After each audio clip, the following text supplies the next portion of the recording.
Nuestro siguiente tedista no necesita presentación, pero sí que nos gustaría decir algunas cosas. Monseñor don José Ignacio Munilla fue en su día el obispo más joven de España. Acaba de celebrar sus 37 años como sacerdote, hace apenas unos días. Un aplauso, ¿no? Un aplauso, felicidades. Por esa fidelidad y recemos todos, sigamos rezando por él.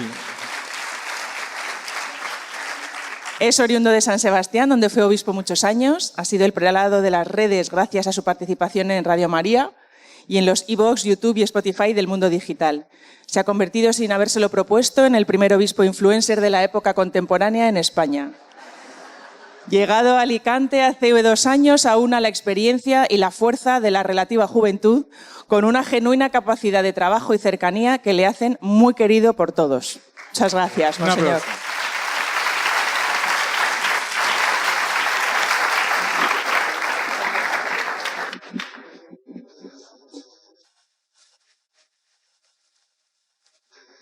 Bueno, pues como veis, este título que ahí se nos pone, tips de un obispo para comunicar en redes, la verdad es que a uno le relaja un poco el título, porque la palabra tips pues es un poco etérea, ¿no? Es un poco etérea.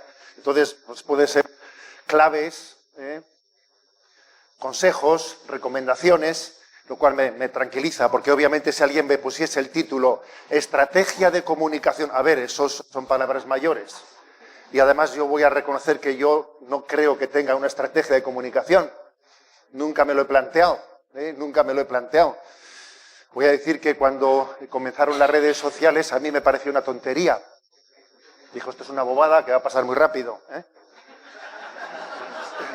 Tengo una visión profética muy potente. Y entonces me acuerdo que yo decía, aquí lo que sirve es el correo electrónico. Y yo tenía mis grupos de correo electrónico, tenía un montón de grupos y entonces yo allí las cosas las difundía. Bueno, era mi intuición, ¿no? Como veis, las cosas se fueron por otro lado y recuerdo pues que hace ya 11 años, antes de que todavía Benedicto XVI presentase su renuncia, bueno, pues yo comencé a tener una presencia en redes modesta, pero eso es, yo diría que perseverante, mensaje diario, uno al día, que creo que es pues una de las claves o de los tips, pero bueno, que creo que hay que ser pues moderado en la presencia, pero constante, ¿no? Bien, esa fue la realidad, ¿no? ¿Por qué? ¿Por qué finalmente yo entendí que había que estar ahí? Pues hombre, pues sin duda alguna hubo una frase clave de Benedicto XVI para mí, la que él dijo de que hay que evangelizar el continente digital. Esa frase fue de Benedicto XVI. Esa expresión era paradigmática. Es como un nuevo continente. Y es verdad que hay muchas personas que viven, en realidad no viven ni en Europa ni viven en América, viven en un continente digital. Lo vemos cuando vamos a una sala de espera y está todo el mundo mirando la pantalla del móvil. A ver, viven ahí, es un continente digital en el que viven, ¿no? Entonces yo, para no pagarle derechos de autor a Benedicto XVI, puse el título de Sexto Continente en vez de Continente Digital, Pero obviamente yo era consciente de que había que estar donde estaba el hombre. Jesús dirigió su evangelización allí donde estaba el hombre de su tiempo. Es más, me parece que las redes sociales son como el Cafarnaún de los tiempos de Jesús.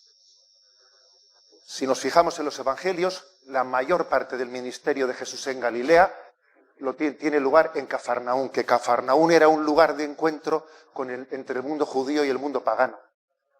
En Cafarnaún había guarnición romana, como lo vemos por el centurión de Cafarnaún. En Cafarnaún había también como una frontera para todo el comercio que venía de Siria. Era un encuentro con el mundo. Jesús principalmente evangelizaba en Cafarnaún, además también de las aldeas, pero la mayor parte de su tiempo ahí lo dio. Por eso, estar o que la Iglesia esté o no esté en redes sociales, yo creo que no es una opción. No es una opción. La Iglesia tiene que estar donde está el hombre de nuestro tiempo, ¿no? Ahora, con esto no quiero decir que tenga que estar todo el mundo. Pues no, yo creo que no tiene que estar todo el mundo. Porque, entre otras cosas, la Iglesia evangeliza en su conjunto y entre todos hacemos uno.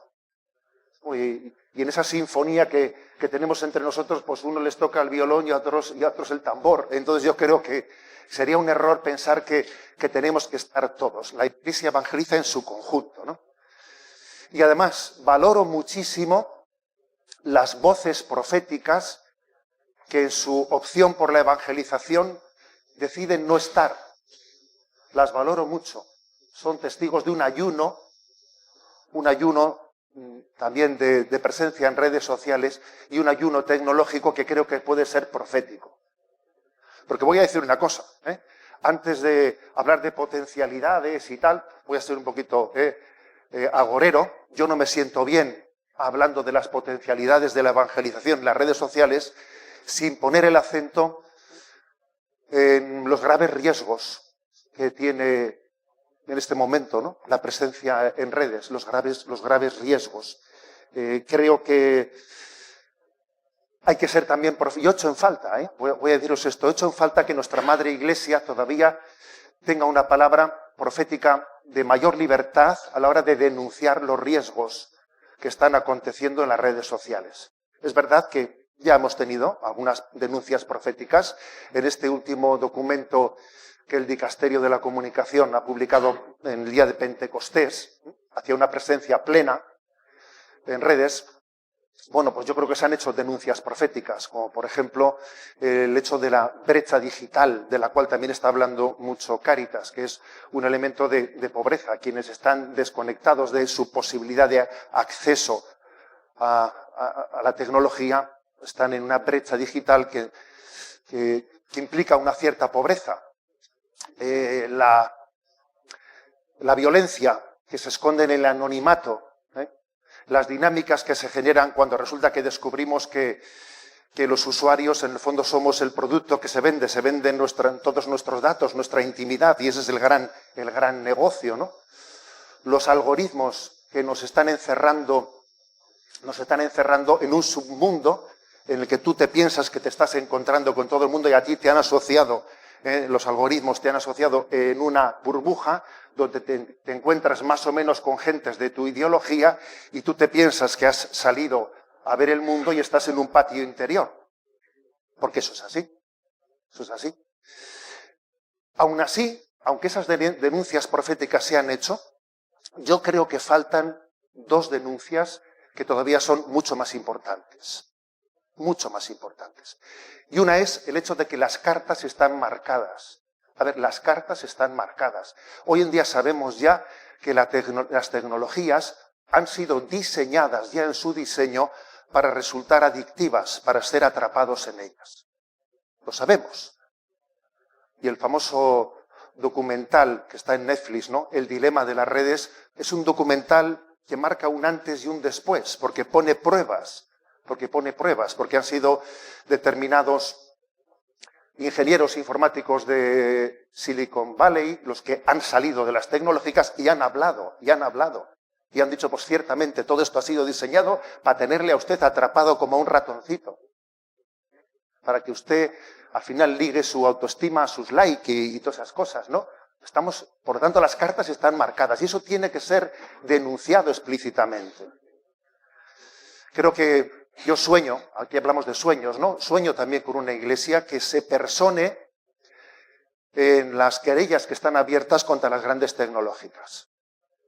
Creo que eso es necesario, porque igual que descubrimos que hay grandes causas en la humanidad, cuando, por ejemplo, la iglesia pues entiende que tiene que personarse frente pues a la explotación del Amazonas, en donde pues un pulmón de la humanidad, ¿no?, que es esquilmado por los intereses económicos de petroleras, etcétera. Aquí tenemos una causa que yo entiendo que todavía es más importante, si cabe, más importante. Está en juego la libertad. Está en juego la libertad. Y no sé si habéis escuchado la semana pasada, hace 10 días, como 1000 familias valientes de las escuelas de Fomento en España bueno, pues se han rebelado y han dicho, perdón, no queremos que nuestros hijos tengan incluidos, ¿no? Pues desde quinto de primaria, tengan incluido pues el uso del iPad como método que le sustituye el libro. No lo queremos. Y han sido 1000 valientes los que han dado ese paso. Y la verdad es que ya, de hecho, para el año próximo, ya en las escuelas de fomento se ha retrasado un año más la implementación de esos iPads y estoy seguro que se tendrá que retrasar mucho más. Pues creo, por lo tanto, que esa santa rebeldía, esa sana rebeldía es necesaria. Las cartas están marcadas. Aún así, no podemos dejar de estar, porque el hombre está ahí y quizás tendremos que transmitirle no solo un mensaje, sino una educación de cómo utilizar un medio que está trampeado. Y además también hay una segunda denuncia que creo que es importante, y es que las grandes compañías han pactado pues con la cultura de la cancelación. Yo creo que a algunos nos faltan 2 primaveras para estar fuera, Yo creo que es así. Es así. Es verdad que, bueno, pues que la llegada de Elon Musk, un personaje tan peculiar en Twitter, quizás hace de Twitter de momento, ¿no? Pues una especie de isla, pero todos sabemos lo que ha ocurrido en el mes de junio, donde ese documental famoso de What is a Woman, ¿qué es una mujer? Un documental verdaderamente limpio, esclarecedor frente a toda esta ideología de la transexualidad, fue censurado, pues en YouTube, en Facebook, en todos las grandes compañías, y también en un primer momento fue censurado en Twitter. Pero resulta que cuando pues el dueño de Twitter lo descensuró y incluso pues en un mensaje suyo enviado a redes aconsejó a todos los padres del mundo que viesen aquel documental que es una mujer de 1 hora y media, la verdad es que resulta que solamente en 10 días tuvo 200 millones de visualizaciones. O sea, es decir, que tenemos que denunciar que existe una censura y una imposición de lo políticamente correcto, pues en redes sociales. Bueno, esta es la situación, Esta es la situación, por eso yo, por irme a hablar de cosas bonitas, un momento, sin haber dicho esto, soy un falso si lo hago, Soy un falso, porque aquí hay temas muy graves en juego. Bien, pero dicho esto, vamos a los tips esos, ¿no? Vamos a los tips que para eso se supone que me habían llamado, No, tira, yo eso forma parte también de lo que estábamos diciendo, Bien, vamos a los tips. Bien, yo dentro de los tips se me han ocurrido 5, que seguro que podrían ser más o menos, sí, pero es una con la libertad de los hijos de Dios, ¿no? Creo que el primer tip es comunicar desde el corazón, comunicar movidos por 2 motores, la sed y el amor. La sed y el amor. Creo que esta es una clave. El lenguaje del corazón es el que, en mi opinión, resulta significativo. Es el que es capaz de mover y de incidir, ¿no? El lenguaje del corazón. No me estoy refiriendo en absoluto a la visión emotivista, porque de eso estamos borrachos. Estamos borrachos de utilizaciones, manipulaciones emotivistas hoy en día. Si tú te fijas en un anuncio, el anuncio, más que transmitirte un contenido, lo que intenta es emocionarte. Los anuncios están hechos para manipular emotivamente a las personas. ¿Qué tendrá que ver el tocino con la velocidad? ¿No? Están intentando utilizar un spot publicitario que nos toque el corazón y que luego, a raíz de eso, compres de lo que no se había hablado.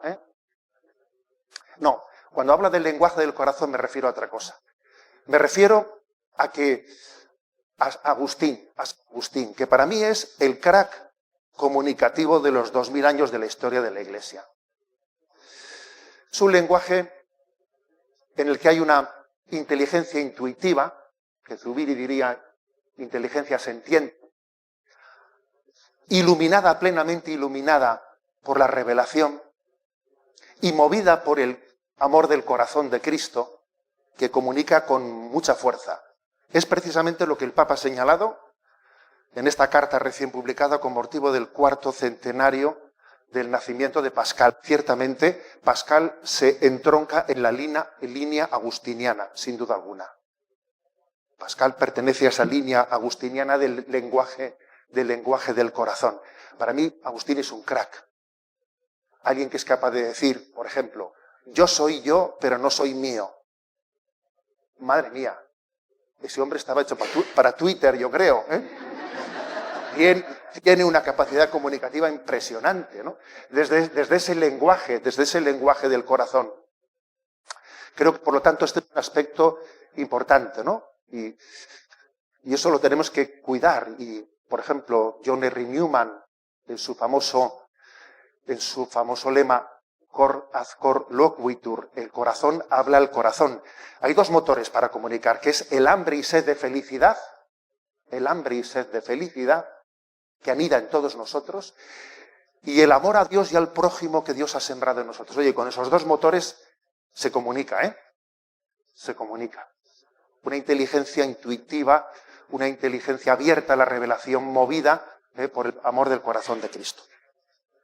Segundo lugar, y no voy a perder el tiempo no, voy a ir directamente a lo polémico, porque es la manera de... Ahí me dijeron, cuando vas a confesarte, tú primero di los pecados gordos y dilos a lo bruto. Eso me lo enseñaron a mí cuando era pequeñito, ¿no? Como diciendo, a ver, vamos directamente a las cosas, que tenemos poco tiempo, que estamos en una charlatez. A ver, asumir la batalla cultural. Hay que asumir la batalla cultural, señores. Yo no puedo presentarme en redes sociales, pues hablando de pura positividad, qué bonito, no son las flores del campo, obviando lo que está pasando. A ver, que es que estamos asumiendo que el aborto es un derecho, que hay un derecho a poder matar a los niños en el seno materno, pero ¿cómo vamos a asumir eso? Y callarnos. Pero es que resulta que se acaba de aprobar una ley en la que se le quita la patria potestad a los padres que pretendan impedir que sus niños sean hormonados o sean operados. Pero a ver, existe una batalla cultural. Y entonces a mí me preocupa que a veces hablamos en la teoría comunicativa, incluso de las facultades eclesiales, hablamos de que hay que tener un lenguaje positivo, que no se puede polemizar, que no tenemos que entrar en polémicas, porque el estilo evangélico, yo digo, no sé qué evangelio leemos. Yo a Jesucristo le veo polemizando con los fariseos y escribas bastante. Entonces, vamos a ver, ¿no? Es una constante la de Jesús, la de tener un contraste fuerte con el mundo, con el pensamiento del mundo. Yo creo que hay que asumir la batalla cultural. Hay que integrarla en esa comunicación real, porque es que además uno tiene miedo de que en el fondo nos escudemos en el supuesto, y digo que es supuesto, creo que es falso, no estilo evangélico de no entrar en polémicas, y hagamos de ello un refugio para introducir el relativismo. Lo cierto es que cuando se insiste, ¿no? Se insiste una y otra vez que tenemos que vaciarnos de nosotros mismos para, en el mundo de las redes sociales, buscar puntos de encuentro para hacer una ética común con este mundo, una ética mínima, unas bases, ¿no?, éticas comunes. A ver, yo creo que tenemos un riesgo muy grande de caer en el relativismo con ese vaciarnos de nosotros mismos. Jesucristo no fue un moderador de pluralismos. Jesucristo fue un maestro de la verdad. A ver, vamos a ser claros. Es lo que se muestra en el Evangelio. Él fue un maestro de la verdad. Y Él es el revelador del Padre. Por lo tanto, no creo que tenemos que asumir la batalla cultural e integrarla en el conjunto de la comunicación. Tercer punto, que me parece también que es un consejo clave. Matar de hambre nuestro amor propio. ¿Qué quiero decir con esto? Quiero decir que es que comunicar en redes sociales, pues obviamente es estar dispuesto a asumir que vayan a llover chuzos. A ver, van a llover chuzos sí o sí.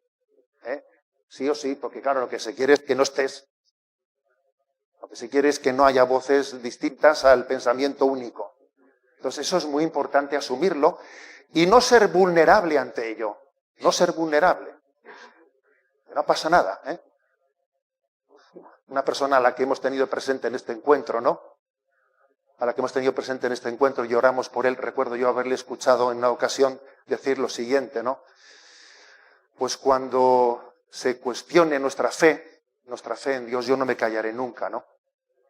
Cuando se cuestione a la Iglesia, discerniré si es prudente hablar o callarse, ¿no? Pero cuando se metan conmigo, paso, no me defenderé nunca y se ha acabado, ¿no? Ya está. Y esa es la única manera de no ser vulnerables, ¿eh? Matar de hambre nuestro amor propio y a evangelizar.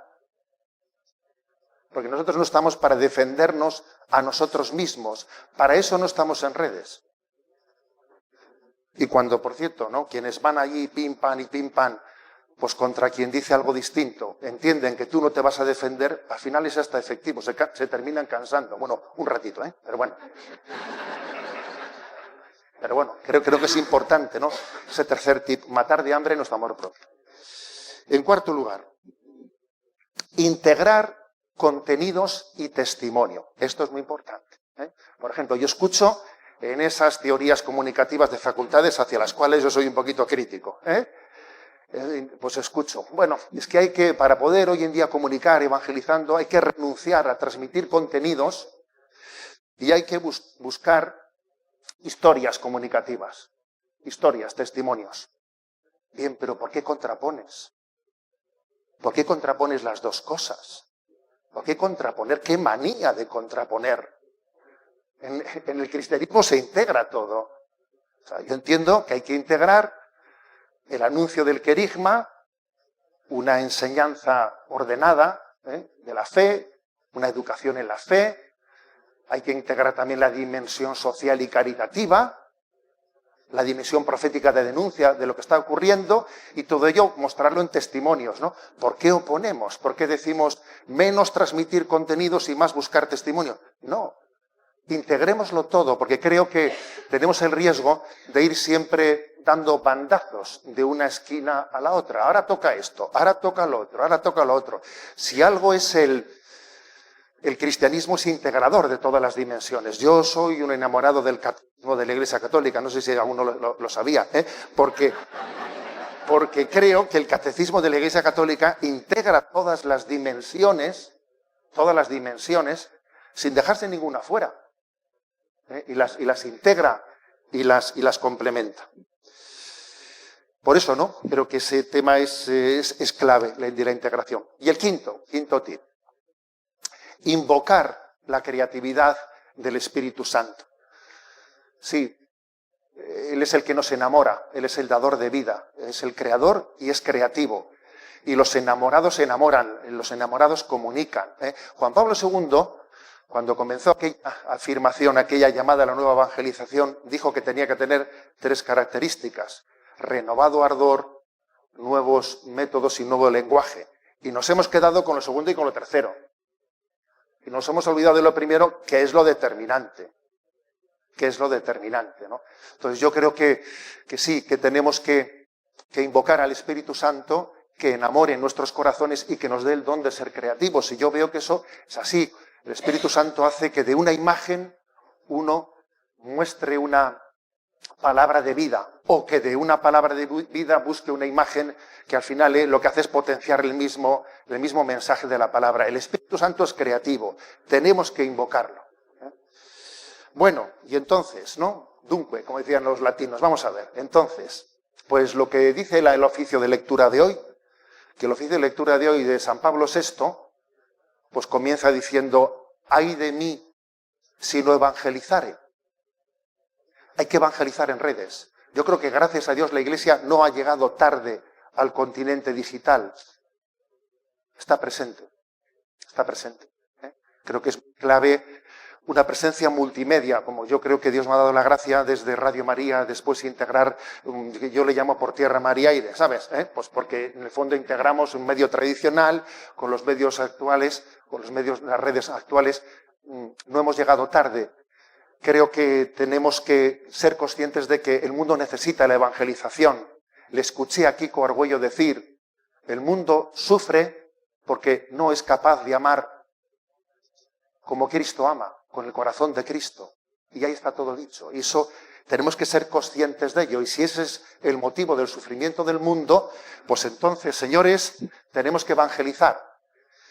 Y la evangelización, pues nos da cruz y gloria. Habrá momentos de cruz, hay que abrazarlo, caerán chaparrones, caerán lo que sea, pero a Dios también da muchas alegrías, ¿eh? Las conversiones, las que somos testigos, son un regalazo, son un regalazo. Cuando Dios te llama, te implica, ¿eh? Al implicarte, te complica, ¿eh? Pero finalmente te simplifica, ¿eh? Y eso es cierto, eso forma parte del lenguaje de la evangelización, ¿no? Con lo cual, ¿qué vamos a decir? Pues yo vino diciendo pues esa frase del Evangelio que me gustaría que fuese el epitafio, ¿no? El epitafio que pusiesen ahí en la tumba cuando te mueres, ¿no? Siervos inútiles somos. Hemos hecho lo que teníamos que hacer, ¿eh? Muchas gracias. Muy bien.